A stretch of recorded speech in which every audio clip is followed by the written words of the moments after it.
안녕하세요. 9월 9일 금요일 큐티 가이드 시작하겠습니다. 오늘 본문 말씀 베드로후서 2장 1절에서 10절은요. 교회에 들어온 거짓 선지자들에 관한 그런 내용입니다. 그들이 끼치는 해악과 그들이 받을 심판에 대해서 경고하고 있어요. 1번입니다. 거짓 선생들은 이단을 가만히 끌어들여 어떤 모습으로 살아갑니까? 1절 말씀이에요. 그러나 백성들 가운데 또한 거짓 선지자들이 일어났나니 이와 같이 너희 중에도 거짓 선생들이 있으리라. 그들은 멸망하게 할 이단을 가만히 끌어들여 자기들을 사신주를 부인하고 임박한 멸망을 스스로 취하는 자들이라. 거짓 교사들은요, 이단을 가만히 끌어들인다고 합니다. 그 결과가 무엇일까요? 자신들의 사신주를 부인하고, 거짓 선생들은요, 특별히 이단은 얼마나 처음엔 살갑게 구는지 모릅니다. 먼저 사람의 마음을 뺏어버리는 전략을 사용하고 있어요. 가르치는 것도요, 처음에는 일반적인 메시지, 교회에서 건강한 교회에서 가르치는 것과 처음에는 별반 다르지가 않습니다. 그러나 거기에 하나씩 자신들의 가르침을 추가하기 시작해요. 신천지를 보시기 바랍니다. 신천지도 처음에는 예수님을 가르치고 예수님을 믿는다고 하거든요. 처음에는 우리와 그 가르침이 크게 다르지가 않아요. 그러나 결국엔 누구를 믿을까요? 네, 맞습니다. 신천지의 교주인 이만희 씨를 믿게 됩니다. 이단의 가르침은요, 결국에는 우리를 속량하신 그리스도를 부인하고 그 이단의 교주가 드러나게 됩니다. 그러나 이것이 바로 임박한 멸망을 스스로 취하는 길이라는 사실은 그들을 알지 못해요. 2번입니다. 하나님께서 엄중하게 심판하신 세 가지 부류는 누구입니까? 4절에서는요. 범죄한 천사들이 나오고 5절에서는 옛 세상으로 표현된 그 노아 시대 사람들, 그리고 6, 7절에서는요. 소돔과 고모라의 백성들이 나옵니다. 왜 베드로는 이 부류에게 내려졌던 심판에 대해서 얘기할까요? 사실 천사들의 범죄는 역사 이전이고요. 노아 시대 사람들도 소돔과 고모라 시대에 살던 사람들도 아주 오래전 일이죠. 그런데 왜 이렇게 오래전 일을 이야기할까요?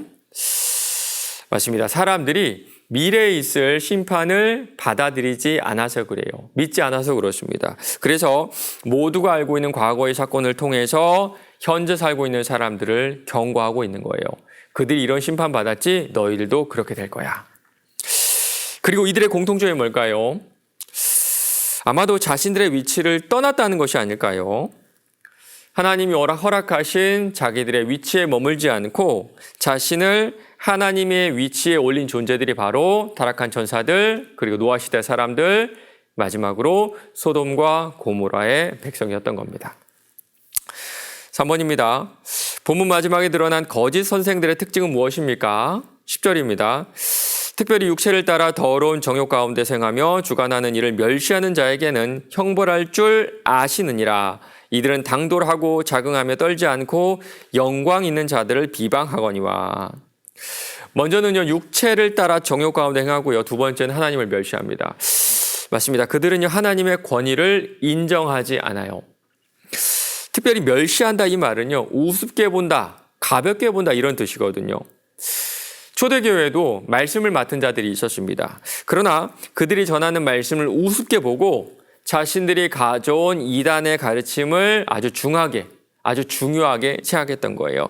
이렇게 입으로는 예수님이 나의 구원자시다라고 고백하지만 실제로 내 삶의 주인은 예수님이 아니라 나라고 강력하게 주장하며 살았던 것이 바로 거짓 선지자들이었어요. 4번입니다. 거짓 선지자들의 특징과 그들에 대한 하나님의 행하심은 어떤 모습인지 묵상해 봅시다. 큐티 오른쪽에 보면 오늘의 말씀이라는 그런 부분이 있죠. 거기 이렇게 나옵니다. 세 가지 특징이 나오는데요. 첫 번째는요, 이단들을 교묘하게 끌어들여서 예수님을 부인하고요. 두 번째는 음란하고 호색하는 것. 마지막 세 번째는요, 복음을 전하는 영광된 일을 단순히 돈벌이로만 여기는 모습이에요. 이런 이들을 하나님께서는 심판하신다 말씀하십니다. 여러분 어떠신가요? 꼭 이 말씀이 교회의 리더들에게 주어진 말씀 같지는 않습니다. 리더들에게만 경고하는 말씀 같지는 않아요. 이런 모습이 여러분에게, 우리에게 있지 않다고 여러분 확신하실 수가 있나요? 우리에게도 순전한 하나님의 말씀을 듣고 싶은 그런 갈망보다, 소망보다 내 정욕을 하나님 말씀으로 채우고 싶어하는 그런 정욕이 우리에게 있지 않나요? 하나님을 믿는다고 하지만 내 삶의 주인으로 모시기에는 거부를 하고 음란하고 탐욕스러우며 돈을 사랑하는 모습이 우리 안에 없는지 매 순간 점검해야 할 것 같습니다. 5번입니다. 하나님께서는 거짓 선생들을 반드시 심판하시고 경건한 자들을 시험에서 건지십니다. 본문에서 거짓 선생들의 특징을 살펴보고 나는 거짓 선생들을 어떻게 분별해야 할지 생각해 봅시다. 쉽지 않습니다. 그러나 몇 가지 방법은 있는 것 같아요. 제 기준에서 거짓 선생들을 분별하는 가장 쉬운 방법은요, 귀에 솔깃하면 거짓 선생일 가능성이 큽니다. 귀에 삭삭 들어오면요, 이단일 가능성이 커요. 우리는요, 단순한 진리를 믿는 사람들이죠. 하나님의 아들 예수 그리스도의 십자가 사건으로 구원받았음을 믿는 것이 바로 우리들입니다. 그것이 바로 기독교 신앙의 전부예요. 단순하다 못해 너무 싱겁고요. 조금 뭐라 그럴까요? 자극적인 게 없죠. 반면에 이단들의 가르침은요, 솔깃하고 뭔가 새로운 것 같아요. 정말 맛으로 표현하자면 아주 달고 아주 짠 자극적인 그런 맛입니다. 그러나 꼭 기억하시기 바랍니다. 우리 하나님은요, 이 진리를 만천하에 드러내셨고 숨기지 않으셨습니다. 특정한 사람에게 주셔서 그 사람만이 풀어내야 하는 그런 진리가 아니라는 거예요. 사랑이 많으신 우리 하나님은 그런 분이 아니십니다. 오늘 이거 하나만 기억하시면 좋을 것 같아요. 솔깃하면 경계하자. 솔깃하면 경계해보자.